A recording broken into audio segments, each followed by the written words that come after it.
Assalamualaikum warahmatullahi wabarakatuh. Salam sejahtera buat kita semua. Semoga kita semua dalam keadaan sehat jasmani dan rohani, tidak kekurangan satu apapun. Amin ya robbal alamin. Oke, kali ini Mimin akan lanjutkan cerita Lee Fugui-nya atau dokter konyolnya. Tapi seperti biasa, tolong dibantu tekan tombol like dan berkomentar juga Tuan dan Nona. Terima kasih sesudah dan sebelumnya. Oke, kita lanjutkan saja ceritanya. Jemput ibu negara dulu. Bab 673-676. Lee Fugui menolak fitnah itu, tetapi berkata dengan senyuman di wajahnya, "Tuan Jie Chai, baiklah, masalah Quilda Bay sudah selesai. Anda dapat mengikuti saya kembali ke game ke-6. Saya patuh, Tuan Jie Chai." Ini juga orang yang luar biasa, banyak usia, tetapi dia telah langsung beradaptasi dengan identitas baru, tanpa rasa canggung, yang juga membuat Lee Fugui kembali memandang tinggi penguasa kekayaan. Namun, Lee Fugui masih sedikit kecewa. Dia awalnya membawa keluar anggota elit tim kedua dengan tujuan untuk melatih mereka. Siapa yang tahu bahwa Quilda Bay dirobohkan tanpa pertumpahan darah, dan rencananya hancur total.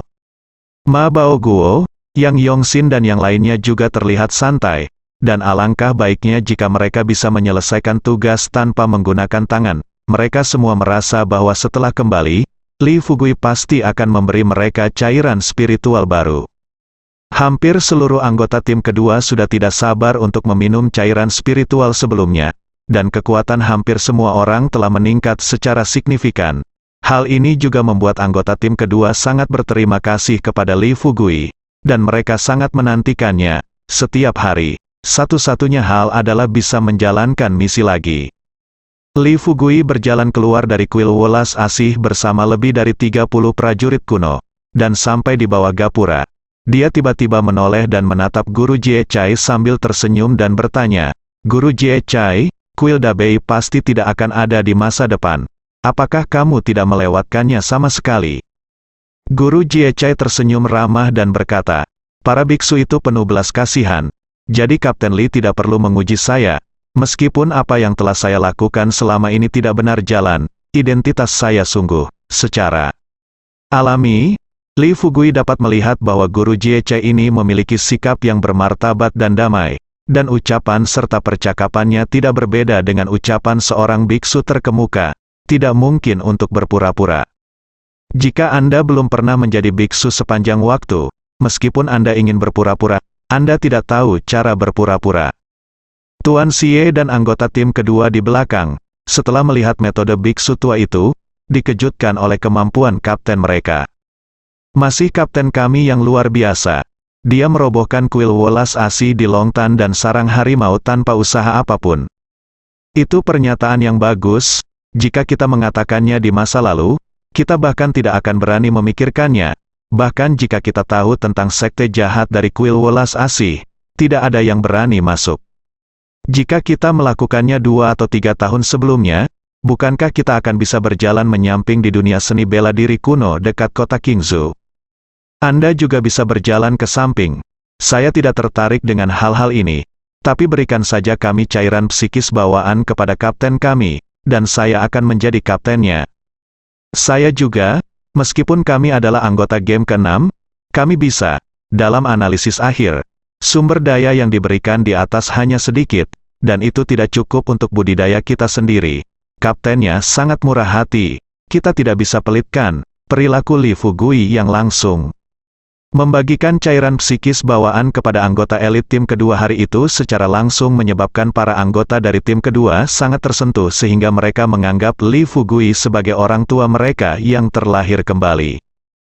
Faktanya, tidak mengherankan jika harga sebotol cairan spiritual bawaan sangat mahal, bahkan dapat mengundang orang-orang kuat di level puncak Ming Jin untuk bergerak, dan suatu saat, Anda bahkan mungkin dapat melakukannya, untuk mengundang pembangkit tenaga listrik bawaan. Dan budidaya mereka umumnya masih pada tingkat energi gelap, di mata mereka kelakuan Lee Fugui seperti membeli tulang kuda dengan uang yang banyak. Jika dikagumi, siapapun pasti akan terharu. Jadi dalam beberapa hari terakhir ini, tidak hanya tidak ada yang keberatan dengan Lee Fugui menjadi kapten, tapi semua orang berterima kasih kepada Lee Fugui. siapapun yang menentang Li Fugui saat ini akan menjadi musuh publik. Bahkan jika Li Fugui sendiri yang mengusulkan untuk mundur, anggota tim kedua akan mengatakan apapun yang mereka inginkan untuk mempertahankan Li Fugui. Karena semua orang tahu bahwa siapapun yang mengambil posisi kapten, tidak mungkin memperlakukan mereka dengan baik, alangkah baiknya jika tidak memerasnya, tetapi Anda masih menginginkan sumber daya, itu adalah mimpi. Tunggu, kembali saja seperti ini, itu terlalu membosankan.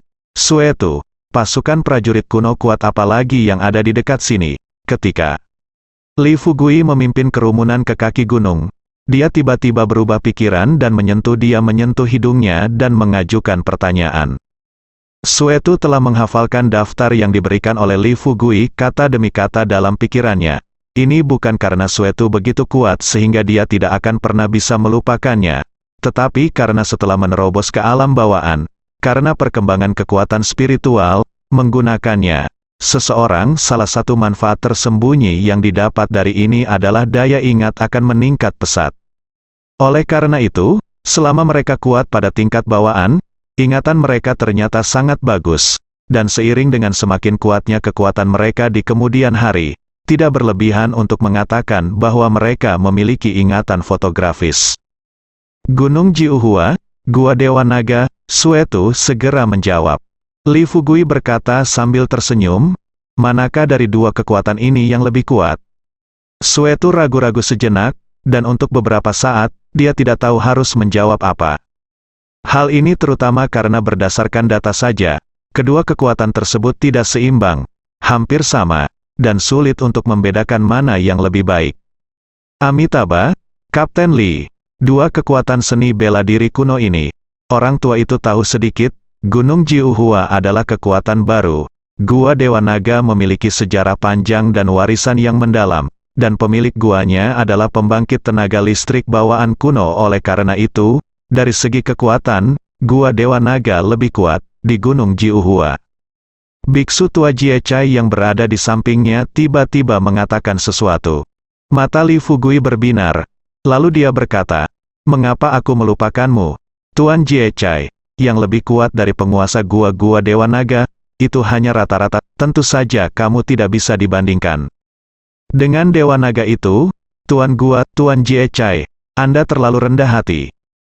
Li Fugui tertawa, tetapi tidak banyak bicara. Kemampuan seluruh tubuh Master Jiechai ini berada di atas seni mantra itu. Jadi selama kekuatan mentalnya cukup kuat untuk menahan seni mantra Master Jiechai, maka kekuatan Master Jiechai akan dibatasi hingga 7 atau 88.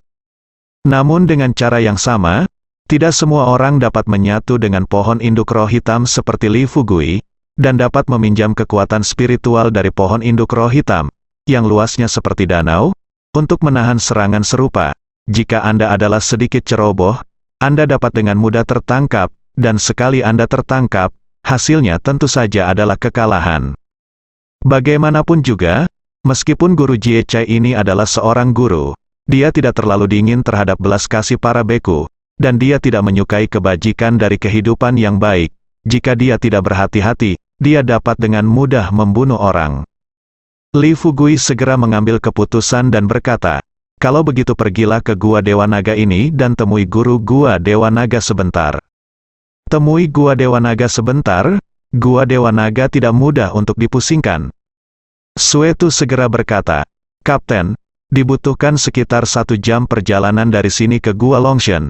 Jika kita berangkat sekarang, kita masih bisa makan di Gua Longshan, ayo pergi." Li Fugui melambaikan tangannya untuk memberi isyarat kepada semua orang agar naik. Bas, segera, Ma Baoguo, Yang Yongxin, Tuan Xie dan yang lainnya masuk ke dalam mobil satu demi satu. Tetapi ekspresi wajah mereka semua gugup dan khawatir. Mereka tergabung dalam tim kedua kota Qingzhou, dan banyak dari mereka telah bergabung selama beberapa tahun, seperti Ma Baoguo dan Yang Yongxin, yang bahkan telah bergabung selama hampir 10 tahun. Tentu saja, mereka sangat akrab dengan kekuatan prajurit kuno di dekat kota Qingzhou. Namun, semakin mereka memahaminya, semakin mereka mengetahui betapa kuat dan menakutkannya para pejuang kuno ini. Tentu saja, mereka biasanya memakai skin game ke-6, dan tidak peduli seberapa kuat para pejuang kuno ini, mereka tidak berani macam-macam dengan mereka. Tapi seperti kata pepatah, kelinci menggigit orang saat sedang terburu-buru. Begitu mereka berinisiatif menghadapi orang-orang seni bela diri kuno ini, bisakah mereka duduk diam dan menunggu kematian? Gua Dewa Naga tidak mudah untuk diganggu. Mereka jauh lebih kuat dari tim kedua kita. Mengapa Kapten memilih Gua Dewa Naga? Bagaimana jika operasinya gagal? Banyak anggota yang tidak optimis tentang tindakan kali ini. Satu demi satu pembicaraan. Beberapa orang mengerutkan kening dan berkata, tentu saja Kapten punya alasannya sendiri. Kami hanya mematuhi perintah. Qi Kuei-chuo berkata, bukannya kami keberatan dengan Kapten. Hanya saja Gua Dewa Naga benar-benar tidak mudah untuk dilalui, main-main dengan. Kataku, apakah kalian semua serigala bermata putih, saat kalian mengambil cairan spiritual bawaan? Bukankah kalian merasa terlalu panas? Sekarang jika kalian disuruh melakukan sesuatu, kalian akan mundur jika ada bahaya. Menurutku tidak ada yang seperti itu. Kalau mau keuntungan, harus bayar. Kapten kita tidak bodoh. Kalian jangan terlalu picik, haha. Ada yang mau keuntungan, tapi tidak mau mengambil risiko. Jangan lupakan aku tentang hal sebaik itu. Tapi coba kupikirkan, kaptennya bukan ayah kandung kita. Bagaimana kita bisa dimanfaatkan? Apalagi meskipun kapten adalah ayah kita sendiri, dia tidak bisa mengendalikan begitu banyak anak laki-laki. Para anggota yang bijaksana tadi, bagaimana mungkin mereka tidak mendengar sarkasme dalam kata-kata ini? Tidak apa-apa jika mereka tidak meminum cairan spiritual bawaan yang diberikan oleh Li Fugui. Tetapi karena mereka meminumnya, wajah mereka secara alami terbakar saat ini, penuh rasa malu, dan mereka tidak dapat mengucapkan sepatah kata pun. Beberapa orang berdalih dan berkata, kami tidak mengkhawatirkan kapten tadi. Siapa bilang kami tidak menuruti perintah kapten? Benar? Meskipun kapten meminta saya mati nanti, saya bersedia melihat siapa adalah pengecut. Tidak ada pengecut di tim kedua kita. Segera, kedua belah pihak bersatu dalam berpikir dan dengan tegas mematuhi perintah Li Fugui. Bahkan jika perintah Li Fugui tidak masuk akal dan bahkan akan membahayakan mereka, mereka akan tetap mengeksekusinya. Mendengarkan kata-kata ini, mata Tuan Xie kembali menunjukkan ekspresi terkejut. Tahukah dia bahwa Li Fugui baru saja mengikuti game ke-6 belum lama ini? Pengecualian anggota tim. Siapa tahu hal seperti ini tidak akan pernah terjadi. Karena Li Fugui telah memperlakukan anggota tim kedua ini dengan patuh. Dia sangat mengagumi Li Fugui, dan sangat bersedia melakukannya. Orang ini benar-benar menakutkan. Memikirkan Li Fugui, Tuan Xie memiliki pemikiran yang persis sama dengan Sao Ai Guo di dalam hatinya. Itu adalah rasa kagum dan takut. Namun, Tuan Xie tidak mengkhawatirkan apapun. Dia mengetahui melalui pengamatan bahwa Li Fugui memperlakukan musuhnya sedingin dan kejam seperti musim dingin, tetapi memperlakukan dirinya sendiri sehangat angin musim semi. Ikuti orang seperti itu, setidaknya Anda tidak perlu khawatir akan terjual habis di detik berikutnya setelah baik-baik saja 1 detik. Setelah mengamati sepanjang perjalanan, keputusan Tuan Xie untuk memimpin keluarga Xie mengungsi ke Li Fugui telah berubah total dari ketidakberdayaan menjadi inisiatif. Ia bahkan berpikir bahwa nilai-nilai keluarga Xie harus ditunjukkan agar mendapat perhatian yang lebih besar. Menjadi pengikut yang tidak berguna bukanlah yang diinginkan Tuan Xie. Konvoi itu berlari kencang dan terus melaju ke depan. Seiring berjalannya waktu, jalan menjadi semakin sempit, dan tempat menjadi semakin terpencil. Terdapat pegunungan tinggi di mana-mana, dan hanya beberapa desa kecil yang sesekali terlihat. 1 jam kemudian, mobil sudah sampai di tepi danau. Jalan semen membentang mengelilingi danau. Li Fugui duduk di dalam mobil, memandangi danau, dan menemukan masih banyak perahu nelayan yang sedang memancing di dalamnya. Bahkan ada turis dan orang yang lewat berdua atau bertiga, mengagumi dan mengambil foto. Li Fugui melihatnya sebentar, lalu bertanya, apakah Gua Dewa Naga ini masih merupakan tempat yang indah? Suetu mencari ingatannya, dan berkata, ini benar-benar tempat yang indah. Ini masih pagi, jadi tidak banyak orang. Tunggu sebentar lagi, orang-orang akan bersembunyi. Di mana Gua Dewa Naga yang sebenarnya? Li Fugui tersenyum sedikit dan bertanya dengan penuh minat. Menurut lokasi yang terekam dalam data di memori, Suetu melihat lingkungan sekitarnya. Setelah memastikan beberapa saat, dia menunjuk ke jalan tersembunyi yang tersembunyi di hutan pegunungan di seberang dan berkata, "Ada di dalam." Li Fugui berkata kepada Gua Dewa Naga. Sangat tertarik, dia awalnya berpikir bahwa para pejuang kuno harus menjauh dari manusia dan berlatih sendirian. Melihatnya sekarang, idenya salah total. Apakah itu kuil welas asih atau Gua Dewa Naga? Semuanya terletak di tempat padat penduduk, dan bahkan ada sekelompok orang biasa yang berjalan di dekat pintu rumah setiap saat, hari. Setelah Li Fugui memikirkannya dengan hati-hati, dia bisa mengetahui alasan di baliknya. Terus terang, para prajurit kuno bukanlah dewa yang tidak bisa memakan kembang api dunia. Mereka membutuhkan sumber daya dan uang, dan hal-hal ini secara alami tidak dapat dipisahkan dari orang biasa. Jika kekuatan seni bela diri kuno didirikan di pegunungan dalam dan hutan tua, itu akan menjadi raksasa atau tidak ada yang akan mempedulikannya.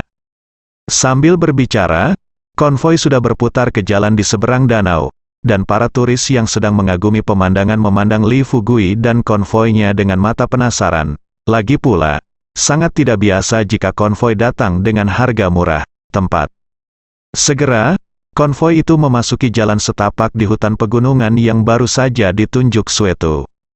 Dekat dengan danau dan dikelilingi oleh pegunungan dan hutan, jadi udara dan pemandangannya sangat bagus. Li Fugui harus menghela nafas dengan emosi bahwa para pejuang kuno ini benar-benar lebih baik dalam memilih tempat daripada satu sama lain. Mobil yang ditumpangi Li Fugui dan yang lainnya terus menanjak, dan perlahan-lahan sampai di tengah gunung. Melihat ke bawah dari sini, Anda bisa melihat pemandangan separuh danau dari atas. Pemandangannya sangat luas, jadi masih banyak turis di jalan. Konvoi terus maju dan segera mencapai pintu masuk puncak gunung. Berhenti, ini situs pribadi, tidak apa-apa masuk dan melihat-lihat. Kamu tidak diperbolehkan masuk tanpa izin. Dari pavilion terdekat, dua pendeta muda Tao berjubah Tao berlari keluar. Mata Li Fugui menjadi aneh. Dia baru saja meninggalkan kuil biksu, dan sekarang dia telah memasuki kuil Tao. Gua Dewa Naga ini sebenarnya adalah kuil Tao. Di seluruh dunia, apakah ada tempat pribadi di Tanah Raja? Li Fugui bertanya sambil tersenyum. Seorang pendeta Tao kecil mengerutkan kening dan menatap Li Fugui. Dan dia berkata terus terang, "Saya menyarankan Anda untuk tidak mencari-cari kesalahan di sini, atau Anda pasti akan diusir. Jika Anda ingin membuat masalah di sini, Anda dapat bertanya dulu, ada apa di sini, tempat?" Li Fugui tersenyum ringan, dan berkata, "Aku tahu tempat apa ini. Gua Dewa Naga, terkenal, siapa yang tidak tahu? Aku sedang mencari Gua Dewa Naga." Ekspresi kedua anak muda itu. Penganut Tao sedikit berubah ketika mereka mendengar ini, mengesampingkan rasa jijiknya. Salah satu pendeta Tao kecil bertanya, "Yang mulia, apakah Anda di sini untuk menyembah gunung, atau untuk menendang sekte?" Li Fugui menggelengkan kepalanya dan berkata sambil tersenyum, "Tidak juga." Kedua pendeta Tao kecil itu hanya merasa sedang dipermainkan. Wajahnya tenggelam, dan dia berkata, "Yang mulia, mohon jangan mencari masalah dengan sia-sia, dan kami tidak akan sopan jika Anda menipu kami seperti ini lagi." Li Fugui berkata tanpa daya, "Saya tidak menipu Anda. Apa yang saya katakan adalah kebenaran. Saya juga bukan mereka yang datang untuk memberi penghormatan kepada gunung, tidak datang untuk menendang aula. Saya datang untuk menyerah." Kedua pendeta Tao kecil itu tertawa dengan marah. Tetapi mata mereka menjadi lebih tajam, dan salah satu pendeta Tao kecil itu berteriak, "Saya pikir Anda di sini untuk mencari kesalahan." Pendeta Tao kecil lainnya mencibir dan berkata, "Saya beri waktu sebentar, untuk keluar, atau kami akan melemparkanmu ke danau Longshan untuk bangun." Suetu, yang duduk di sebelah Li Fugui, menunduk dan hendak bergerak. "Apa pedulimu dengan anak-anak?" Li Fugui tidak bermaksud berdebat dengan pihak lain. Setidaknya Gua Dewa Naga ini tidak terlihat seperti dojo pemujaan. Li Fugui tentu saja perlu memperlakukannya secara berbeda.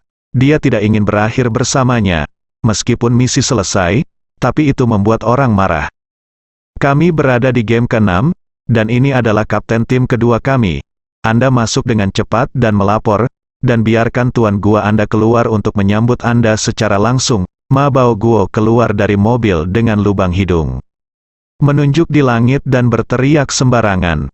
Pertandingan ke-6, wajah kedua pendeta Tao kecil itu berubah, dan momentum mereka bahkan melemah. Sebagai murid Long Shendong, mereka secara alami telah mendengar tentang pengorganisasian permainan ke-6, dan mereka tidak berani melakukan kesalahan saat ini. Tapi buru-buru dia berlari masuk dan pergi melapor.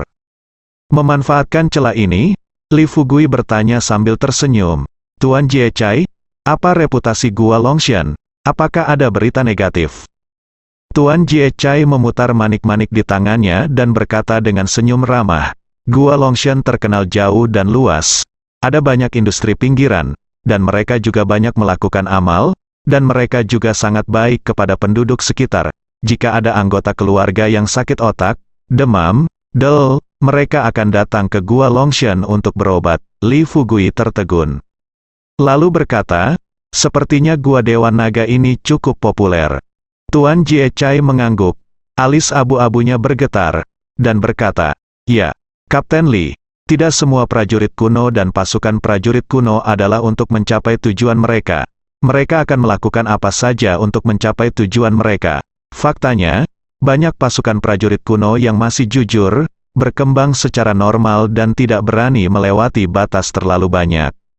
Li mata Fugui berkedip, mengangguk, tetapi dia tahu di dalam hatinya, ini bukan karena para pejuang kuno ini bersedia jujur, tetapi markas Biro ke-6 akan mengambil tindakan setiap 3 tahun sekali untuk secara khusus menangani para pejuang kuno yang bertindak terlalu jauh, membuat keluhan di daerah setempat, dan berperilaku buruk. Tindakan semacam ini sangat mengekang pikiran jahat di hati banyak pejuang kuno yang melanggar hukum, dan juga membuat mereka tidak berani melangkah terlalu jauh. Ambil Gua Dewa Naga sebagai contoh, Li Fugui secara alami telah membaca informasi tentang Gua Dewa Naga. Apa yang baru saja dikatakan Guru Jie Chai semuanya baik. Faktanya, Gua Dewa Naga tidak seperti yang terlihat, sangat jujur. Dalam 10 tahun terakhir, Gua Longshan telah mencaplok banyak pasukan prajurit kuno kecil. Ia telah merekrut banyak murid melalui taktik lunak dan keras, untuk memberi makan begitu banyak orang. Tidak hanya uang yang dibutuhkan, tetapi juga sumber daya pelatihan. Tentu saja, sumber daya pelatihan tidak bisa didapat dari langit jatuh. Jadi Gua Dewa Naga ini sebenarnya adalah pintu samping. Dari informasi yang dilihat Li Fugui, terdapat banyak catatan perbuatan buruk Gua Longshan berupa penipuan dan penculikan.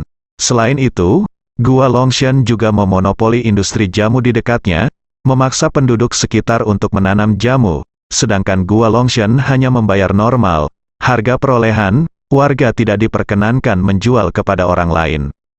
Walaupun kelakuan seperti ini buruk, namun tidak berlebihan jika dikatakan berlebihan. Setidaknya Gua Dewa Naga tetap memberikan uang, dan harganya masih normal. Secara alami, Gua Longshan tidak mungkin membeli begitu banyak ramuan obat biasa untuk memurnikan cairan spiritual. Jika Gua Longshan dapat menghasilkan cairan spiritual itu sendiri, itu pasti sudah menjadi target konferensi pengobatan spiritual sejak lama. Dan Gua Longshan membeli begitu banyak ramuan obat, tujuan sebenarnya adalah untuk menyempurnakan obat ajaib Jiangnu, khususnya untuk penipuan. Walaupun obat ajaib ini mempunyai nilai tertentu, namun nilainya terbatas dan tidak sekuat yang diiklankan. Namun meski begitu, banyak orang kaya yang berbondong-bondong meminumnya. Ini bisa dianggap sebagai pendapatan tetap Long Shendong. Selain itu, melalui koneksi ini, Long Shendong juga akan berpartisipasi dalam beberapa hal abu-abu. Bos besar mempekerjakan master atau murid Long Shendong untuk bergerak, atau musuh lainnya. Ini saja sudah cukup untuk membuat hidup Long Shendong menjadi sangat menyehatkan. Tidak hanya memiliki pendapatan tetap, tetapi juga memiliki bonus dan komisi yang besar, sehingga Long Shendong dapat berkembang menjadi salah satu kekuatan terbaik di sekitar kota Qingzhou. Sementara Li Fugui memikirkan hal ini, dua pendeta muda Tao berlari kembali, diikuti oleh seorang pendeta Tao Paruhbaya yang mengenakan jubah Tao putih. Pendeta Tao Parubaya ini memiliki aura rata-rata, dan kekuatannya hanya pada tingkat kekuatan. Tetapi wajahnya memerah dan penuh penampilan. Bahkan jika dia meletakkannya di klub malam atau semacamnya di kota, dia harus menjadi incaran para wanita kaya. Li Xiangyang, seorang Tao yang malang, adalah wakil penguasa gua dari Gua Dewa Naga. Saya mendengar bahwa seorang pemimpin akan datang, dan atas nama penguasa gua, saya datang ke sini untuk menyambutnya. Pendeta Tao Parubaya Li Xiangyang menundukkan kepalanya dan berbicara dengan cara yang tidak rendah hati atau merendahkan. Matanya menyapu Li Fugui dan yang lainnya, dan segera tertuju pada Li Fugui. Terutama kelompok Li Fugui, semuanya ada, tetapi dilihat dari posisi dan temperamennya, jelas bahwa Li Fugui adalah pemimpinnya. Berani kapten tim kedua kami datang sendiri, tetapi Gua Longshan Anda hanya mengirimkan wakil master gua untuk menyambut kami. Bukankah ini berarti kami tidak menganggap serius kapten kami? Atau apakah Gua Longshan Anda sudah ada begitu hebat sehingga kita tidak berada di peringkat ke-6? Biro memiliki yurisdiksi. Ma Baoguo langsung kesal. Bukankah sambutan seperti ini meremehkan Li Fugui? Li Fugui kini menjadi kapten yang paling mereka kagumi. Para anggota tim kedua, jika Anda meremehkan Li Fugui, bukankah itu berarti Anda meremehkan mereka? Berbicara tentang Qi Kuai. Sejak Taisu membuat perjanjian, di permukaan, kekuatan para pejuang kuno memang berada di bawah pengelolaan cabang biro ke-6 setempat. Namun sebenarnya ini hanya selembar kertas. Bicara saja. Dan ke-6 bagaimana cabang lokal dapat mengendalikan organisasi prajurit kuno kuat lainnya dengan kekuatan sekecil itu. Belum lagi, sekte tersembunyi teratas bahkan tidak membeli wajah markas biro ke-6. Jika orang-orang dari markas biro ke-6 datang ke sekte tersembunyi, mereka harus menjaga ekornya di antara kaki mereka dan dengan patuhi aturan mereka. Kalau tidak mereka akan dijamin jangan diusir. Seperti kata pepatah, tidak ada yang mengikuti aturan ini sama sekali, dan orang-orang di cabang biro ke-6 tidak hanya duduk tengkurap dan mencari masalah. Tentu saja aturannya adalah aturannya, ketika kekuatan tidak cukup, Anda dapat mengabaikannya, tetapi jika Anda memiliki kekuatan yang cukup, Anda tentu dapat menganggapnya serius. Terus terang, game ke-6 adalah organisasi negara yang bermartabat, dan pasukan prajurit kuno lainnya. Ngomong-ngomong atau apakah mereka organisasi ilegal, bagaimana bandit bisa dibandingkan dengan tentara reguler? Li Xiangyang tersenyum, dan berkata dengan acuh tak acuh, semua pemimpin. Maafkan saya, Tuan Gua kami sedang menjamu tamu-tamu terhormat, dan kami tidak punya waktu untuk keluar untuk menerima mereka, jadi mohon berbaik hati. Li Fugui menyipitkan matanya dan berkata sambil tersenyum, tampaknya reputasi tim kedua kami masih belum cukup. Ma Baoguo dan Yang Yongxin, kesempatan untuk menghidupkan kembali reputasi tim kedua kami diserahkan kepada Anda. Ma Baoguo dan Yang Yongxin langsung tersipu. Dan mereka berkata dengan semangat, Kapten, jangan khawatir. Kita berdua harus menghancurkan Gua Dewa Naga yang konyol ini. Hahaha, kamu tidak bercanda. Li Xiangyang, wakil penguasa Gua Longshan, tidak hanya tidak khawatir atau takut, tetapi tertawa bersama, tampak terkejut. Dia mencibir, dan berkata, Oke, jangan tampar wajahmu yang bengkak hingga membuatmu gemuk. Saya seorang subdong tuan keluar untuk menyambut Anda, dan itu dianggap sebagai wajah. Jika ada masalah besar, Anda akan dipukuli, dan Anda harus menutup hidung dan mengakuinya. Orang-orang di markas dari Biro ke-6 tidak punya waktu untuk menangani peran kecil seperti kita. Li Fugui tidak bisa berkata-kata. Dia akhirnya memahami apa peran cabang lokal dari game ke-6 di mata beberapa kekuatan prajurit kuno yang berkembang dengan baik. Terus terang, itulah bodhisattva tanah liat menyembah atau tidak beribadah sepenuhnya bergantung pada suasana hati Anda. Sederhananya, dia adalah badut. Orang-orang tidak menganggap Anda serius sama sekali, tidak menganggap Anda serius, dan bahkan tidak takut akan balas dendam. Menurut Anda apa yang dapat Anda lakukan? Li Fugui mengetahui bahwa ini berbeda dengan 4 keluarga besar di kota Qingzhou. Industri dan kontak dari 4 keluarga besar di kota Qingzhou semuanya terkonsentrasi di kota. Cabang lokal juga memiliki banyak cara untuk menghadapinya. Namun kekuatan para pejuang kuno ilegal ini berbeda. Karena kurangnya industri tetap, perluasan kekuatan yang cepat, dan hubungan dengan langit, meskipun mereka tidak berani membunuh anggota divisi ke-6, mereka tidak dapat mengalahkan mereka. Untuk menyelamatkan muka, langsung mempermalukan dan sebagainya. Tapi itu sudah selesai. Terus terang, mereka tidak perlu takut, dan mereka sama sekali tidak takut dengan divisi Biro ke-6. Alasannya juga sangat sederhana. Dari segi kekuatan, divisi ke-6 tidak bisa mengalahkannya sama sekali. Adapun cara balas dendam lainnya, tentu saja kita hanya bisa memulai dengan industri pasukan prajurit kuno ini.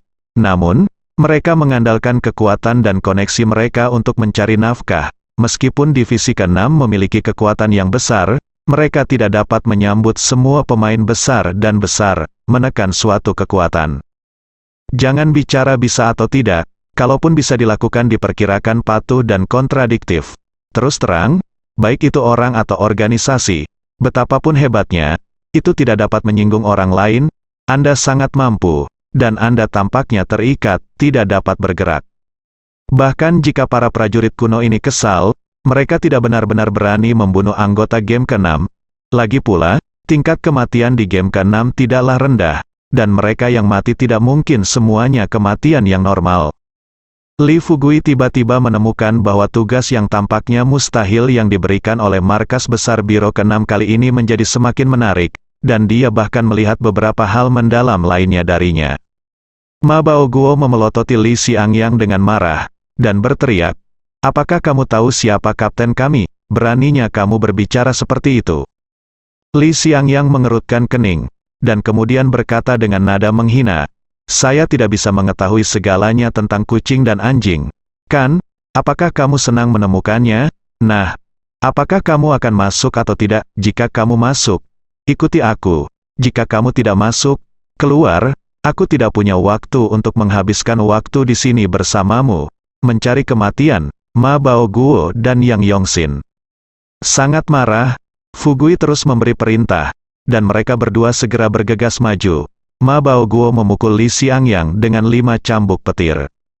Yang Yongxin, sebaliknya, menggunakan keterampilan tubuhnya, memadatkan dan tidak mengirimkan pukulan apapun. Ketika Li Xiangyang menunjukkan celahnya, dia akan menggunakan serangan yang menggelegar untuk memastikan kemenangan.